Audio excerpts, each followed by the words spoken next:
اس سے پہلے کہ میں ماضی میں جاؤں، پہلے یہ بتائیں کہ آپ کو یقین ہے 8 فروری کو الیکشن ہو جائے گا؟ مجھے یقین ہے انشاءاللہ الیکشن 8 کو ہوں گے، اسی لیے ہم جلدی نکلے ہوئے ہیں. پورا پاکستان ہم نے کور کرنا ہے، ہر جگہ جانا ہے. تو کیمپین ہماری شروع ہے، اور پولیٹیکل کیمپینز تو پولیٹیکل پارٹیز کے لیے ہیلدی ہوتی ہے. اچھا، اب جب آپ الیکشن میں جا رہے ہیں تو لوگ جو ہیں وہ آپ کی جو ماضی کی پرفارمنس ہے اس پہ جائیں گے. جو موسٹ ریسنٹ پرفارمنس ہے وہ تو 16 ماہ کی جو آپ کی شہباز شریف صاحب کی حکومت ہے اس کے ساتھ ہے. بہت سے لوگ آپ سے یہ جاننا چاہتے ہیں کہ جو آپ اپریل 2022 میں عمران خان کو ہٹا کر نو کانفیڈنس کے ذریعے شہباز شریف کو حکومت میں لے کے آئے، تو کیا وہ آپ کا فیصلہ درست تھا؟ اس سے پاکستان کو کیا فائدہ ہوا؟ پہلی بات یہ کہ اس کے رہنے سے پاکستان کو بڑا نقصان تھا. عمران خان صاحب کے رہنے سے پورا پاکستان آئسولیٹ ہو گیا تھا دنیا سے.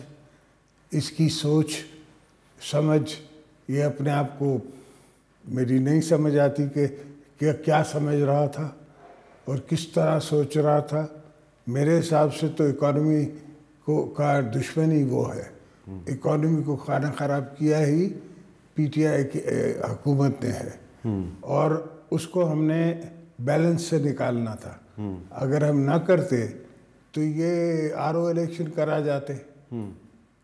پھر ان کے ساتھ ایک فوجی تھا جو RO الیکشن کے موڈ میں تھا، تو یہ 2028 تک کا پروگرام ہوتا، اور تب تک ہم ٹرک میں بھر کے پیسے لے کے جاتے اور اگلا آپ کو ایک سیر دودھ دیتا.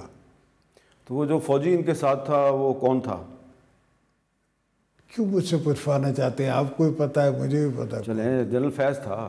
ہاں، ظاہری بات ہے. اچھا، تو لیکن جنرل فیض جو ہے وہ اکیلا تھا، اس کے ساتھ اس کا انسٹیٹیوشن نہیں تھا، اس کا چیف جنرل باجوہ نہیں تھا؟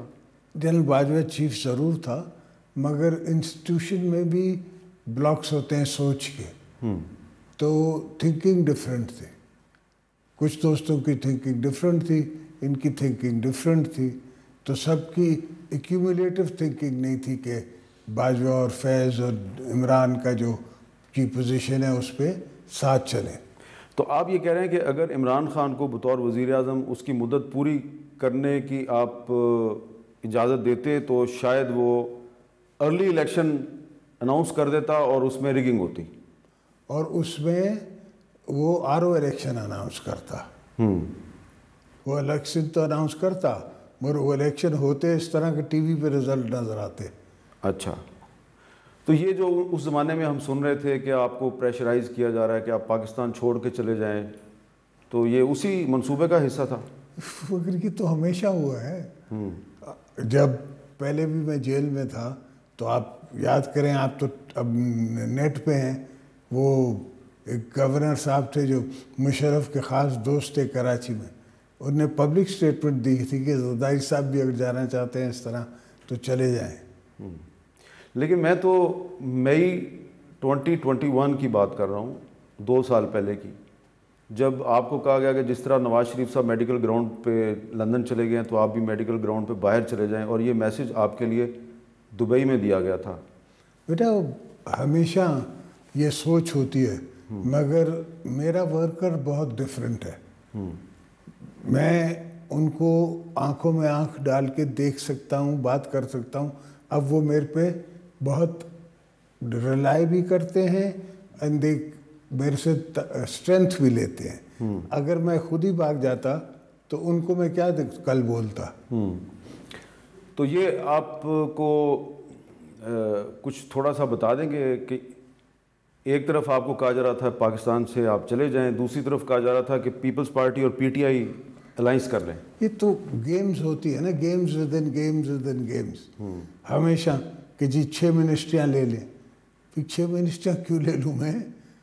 میری میجورٹی ہے. آپ کو کہا گیا کہ PTI کے ساتھ 6 منسٹریاں لے لیں. اچھا، یہ جنرل فیض نے کہا آپ کو؟ ضروری میں نے سے آپ نے 164 کرانی ہے فیض پہ. اچھا، لیکن یہ بڑی ایک انٹرسٹنگ مجھے آپ لوگوں کو بتا رہے ہیں کہ ایک طرف وہ آپ سے کہہ رہے تھے کہ آپ پاکستان سے چلے جائیں, دوسری طرف جی آپ پی ٹی آئی کے ساتھ الائنس کر لیں against P M L N, against the whole across the board. P M L N صرف نہیں تھی, مولانا صاحب بھی تھے, دوسری فورسز بھی تھیں, دوسری پارٹیاں بھی تھیں. تو آپ پھر آپ کو بھی ان کو سندھ میں تھوڑا شیئر دینا پڑتا پی ٹی آئی کو؟ نہیں, وہ تو دینا پڑتا ہے, نہیں دینا پڑتا, وہ میں نے شروع سے یہ بات ایکسیپٹ نہیں کی. اچھا.